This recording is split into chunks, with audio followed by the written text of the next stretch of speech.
Alors, le Talmud en français. Ok. Ça n'a pas retenu la page, mais c'est pas grave. Avec l'aide de Dieu.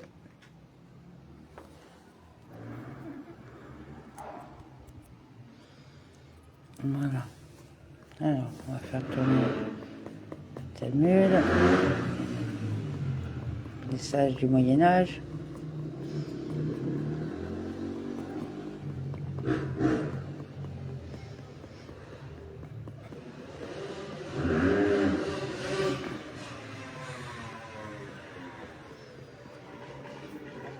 Donc on était à 60A.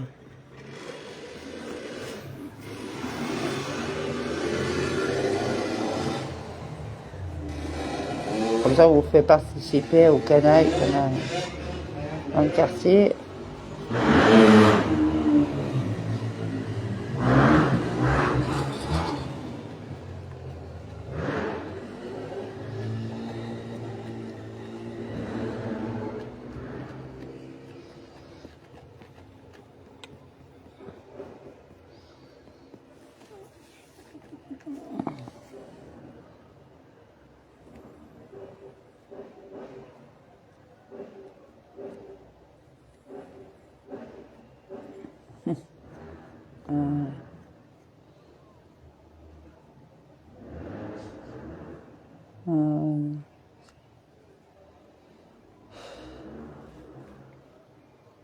Alors voilà, on y arrive, excusez-moi.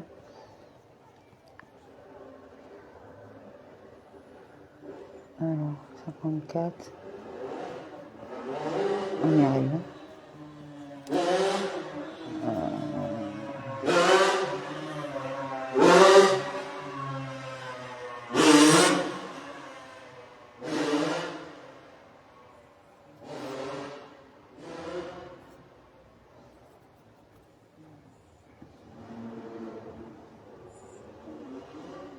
Alors, j'étais un peu trop loin.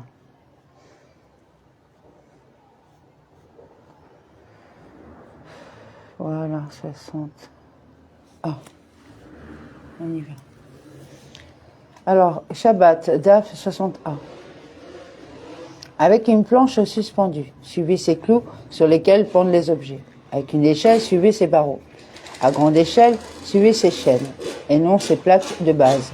Et les rabbins disent, concernant tous ces bases, tout suit le support. Le statut juridique de l'objet n'est pas déterminé par l'élément du navire le plus important en termes de fonction. Il est déterminé par le composant le plus significatif en termes de structure. Ainsi, selon Rabbi Nehemiah, il existe une distinction même dans la halakhot du Shabbat entre un anneau avec un sceau et un anneau sans sceau, car à son avis, le sceau constitue la fonction première de l'anneau. Cependant, les rabbins estiment, en ce qui concerne la halakhot de l'impureté rituelle, que la partie essentielle de l'anneau est l'anneau lui-même, et non le sceau. Par conséquent, il autorise la sortie dans le domaine public le jour du Shabbat, même avec un anneau muni d'un sceau. Rava a dit, cette contradiction peut être résolue d'une autre manière. La Mishnah traitant de la halakhot de l'impureté rituelle est enseignée concernant les deux types d'anneaux de manière disjonctive, c'est-à-dire en se référant à des circonstances différentes. Un anneau qui porte un sceau peut devenir rituellement impur parce qu'il s'agit d'un ornement masculin. Une bague qui n'a pas de sceau peut devenir rituellement impure car c'est un ornement de femme.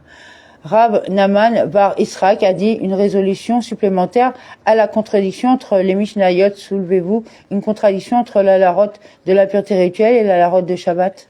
Les principes sous-jacents à ces domaines de la halakha sont totalement différents. En ce qui concerne la pureté rituelle, la Torah déclare tous les vases avec lesquels le travail est effectué, nombre 31-51. Et un anneau avec un sceau est un vase, et peut donc devenir rituellement impur. Cependant, en ce qui concerne le Shabbat, la Torah précise que l'interdiction est due au fait que l'objet est un fardeau. Par conséquent, dans le cas où il n'y a pas de sceau dessus, il s'agit d'un ornement et peut être porté dans le domaine public. Dans le cas où il y a un sceau dessus, il constitue une charge et ne peut pas être porté.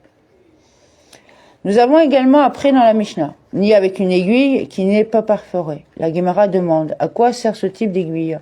Rabbi Yosef a dit, puisqu'une femme rassemble ses cheveux et les épingle à son filet à cheveux avec l'aiguille non perforée. Abéi lui dit, et si oui, que l'aiguille soit comme une jarretière rituellement pure et par conséquent soit permise. Il existe une sorte de jarretière, une sangle qui garantit que les bas d'une femme ne tomberont pas, qui ne peuvent pas devenir rituellement impurs. Une femme est autorisée à sortir dans le domaine public en le portant le jour du Shabbat, même s'il est orné. Pour des raisons de pudeur, une femme n'enlèvera certainement pas sa jarretière ni ne l'exposera dans le domaine public. De même, en ce qui concerne l'aiguille, on part du principe qu'une femme ne dénouera pas ses cheveux dans la rue. Au contraire, Ravada de la ville de Naresh a expliqué devant Rav Yosef, puisque c'est une femme qui sépare ses cheveux avec. La Gemara demande, le jour du Shabbat, lorsqu'il est interdit de se peigner, à quoi sert cette aiguille? Rabba a dit, il y a une plaque d'or à l'autre extrémité de l'aiguille. En semaine, elle l'utilise pour séparer ses cheveux. Le Shabbat, elle insère l'aiguille dans son couvre-chef et pose la plaque d'or contre son front à des fins ornementales. Mishnah, un homme ne peut pas sortir le Shabbat avec une sandale à pointe, comme cela sera expliqué dans la Gemara. Et il ne peut pas sortir avec une seule sandale s'il n'a de blessure au pied. Il ne peut sortir ni avec des phylactères, ni avec une amulette lorsqu'elle n'est pas d'un expert, mais qu'elle a été écrite par quelqu'un qui n'a pas acquis une réputation d'expert dans l'écriture d'amulettes efficaces pour ceux qui les portent.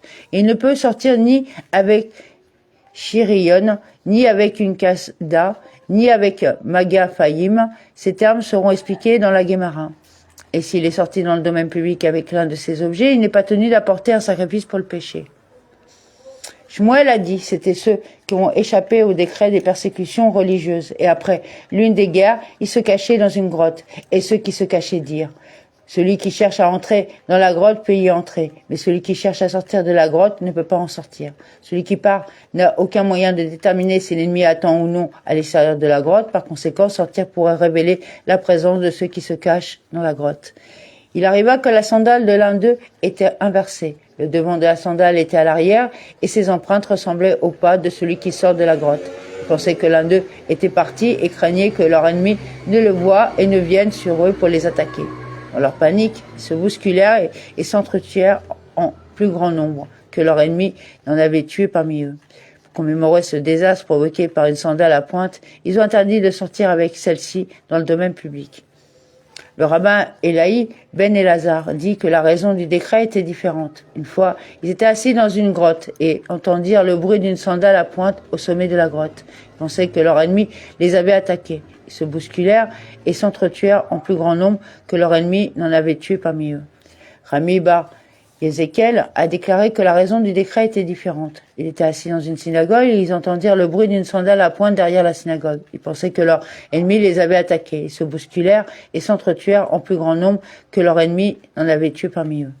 Pour commémorer ce désastre survenu à cause d'une sandale à pointe, on disait à l'époque, nul ne peut sortir avec une sandale à pointe. La Gemara demande, si tel est le cas, cela devra également être interdit en semaine.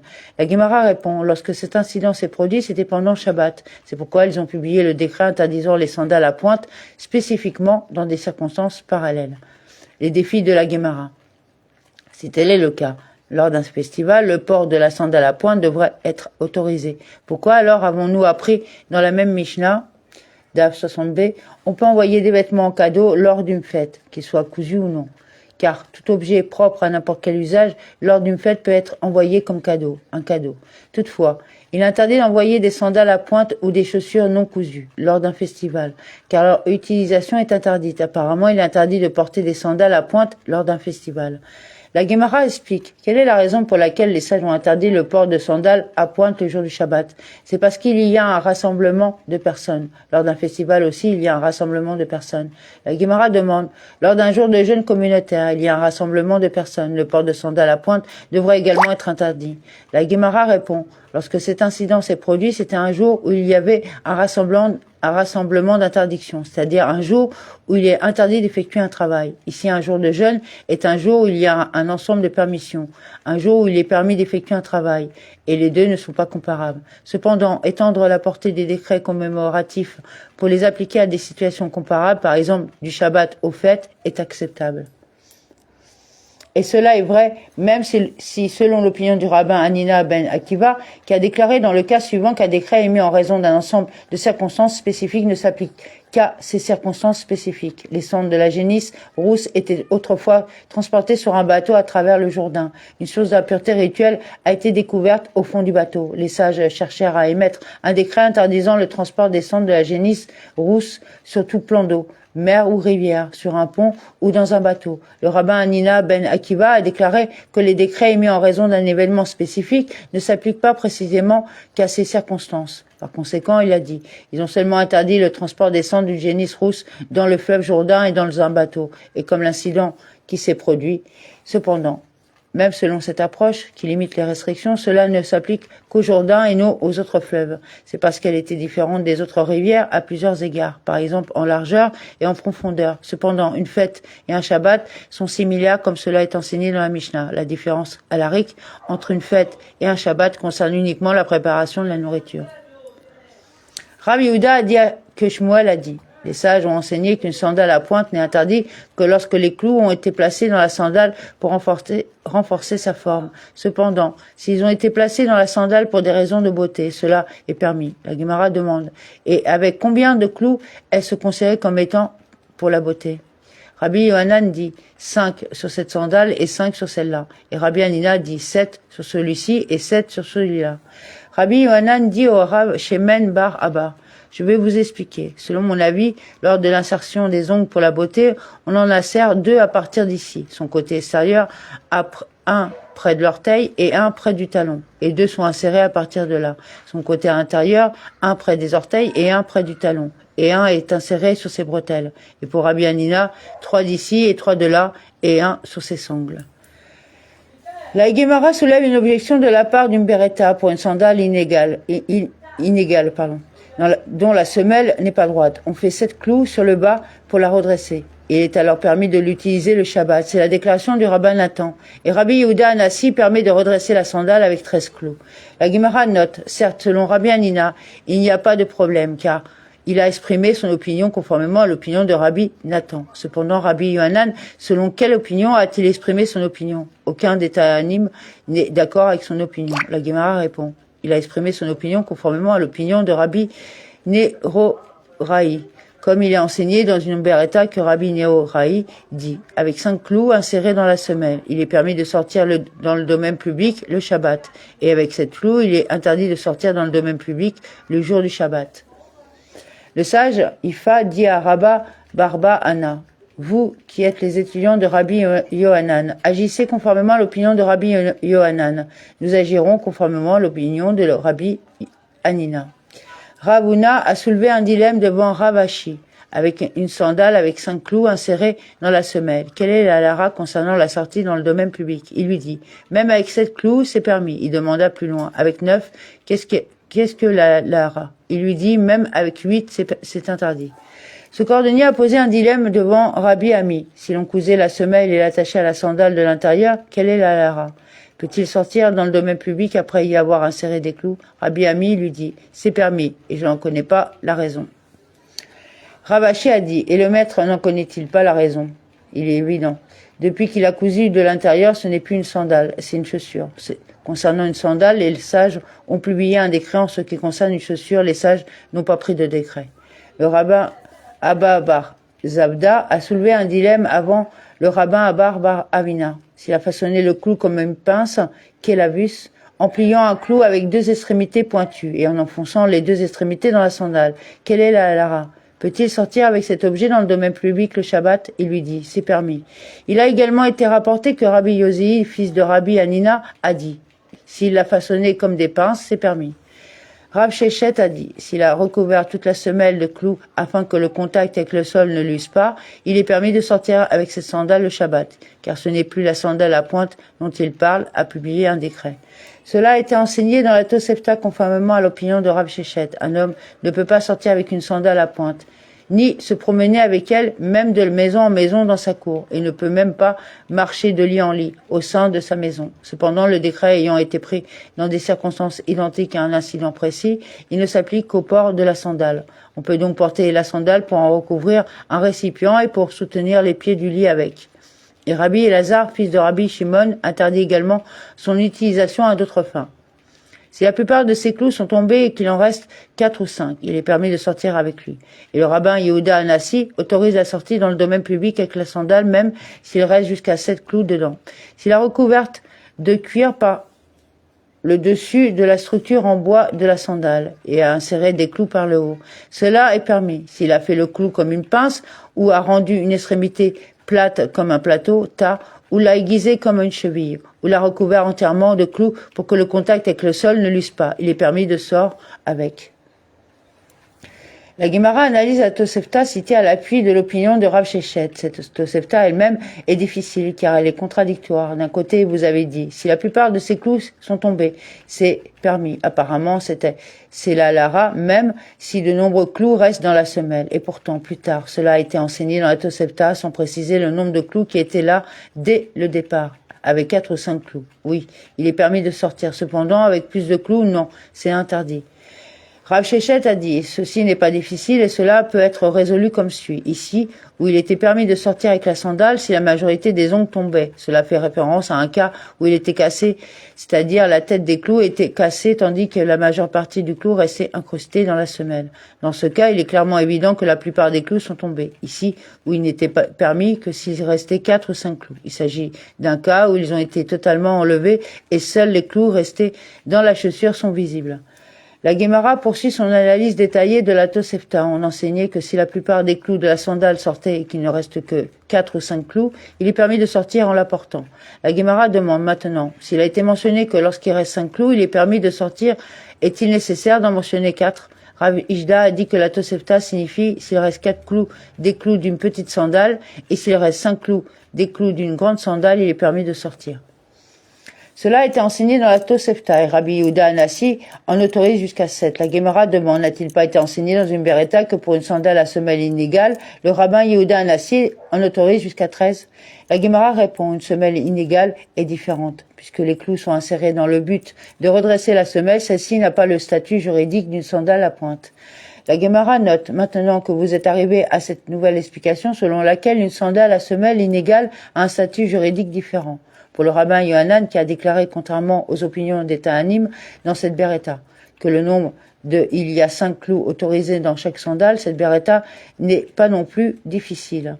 Il pourrait expliquer qu'une sandale avec une semelle inégale est différente et nécessite des clous supplémentaires. Cependant, dans le cas d'une sandale à semelle plate, même les autres Ta'anim n'en autoriseraient pas autant.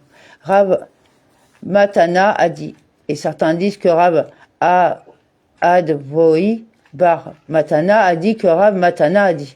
La halara n'est pas conforme à l'opinion de Rabbi Elazar, fils de Rabbi Shimon, qui a complètement interdit de déplacer une sandale à pointe. La Gemara demande, c'est évident. N'existe-t-il pas un principe halarique selon lequel, dans un différend entre un individu et le grand nombre, la halara est conforme à l'opinion du grand nombre? La Gemara répond, de peur que vous ne disiez que la justification de l'opinion de Rabbi Elazar, fils de Rabbi Shimon, est plus raisonnable dans ce cas, et que par conséquent la halara devra être jugée conformément à son opinion. Rav Matana nous enseigne que ce n'est pas la halara. Rabbi Iya a dit, s'il n'y avait pas eu le fait qu'on m'appelait babylonien qui autorise les interdictions, j'autoriserais l'insertion de nombreux clous dans une sandale à pointe. La Gemara demande, et combien de clous aurait-il autorisé? À Pumbedita, on a dit 24 clous. Dans la sourate, ils ont dit 22. Rav Naman bar Israq a dit, et voici votre mnémonique pour vous rappeler quelle opinion a été exprimée dans la sourate et quelle opinion a été exprimée dans Pumbedita, jusqu'à ce que Rabbi Iya vienne de Pumbedita à Sura. Il a perdu 2 clous de sa chaussure, puisque la route que Rabbi Iya a empruntée de Pumbedita à Eretz Israël passait par Sura. On pourrait dire, en raison des rigueurs du voyage, 2 clous sont tombés de la sandale de Rabbi Iya entre Pumbedita et Sura. Il a été enseigné dans la Mishnah, et il ne peut pas sortir avec une seule sandale s'il n'a pas de blessure au pied.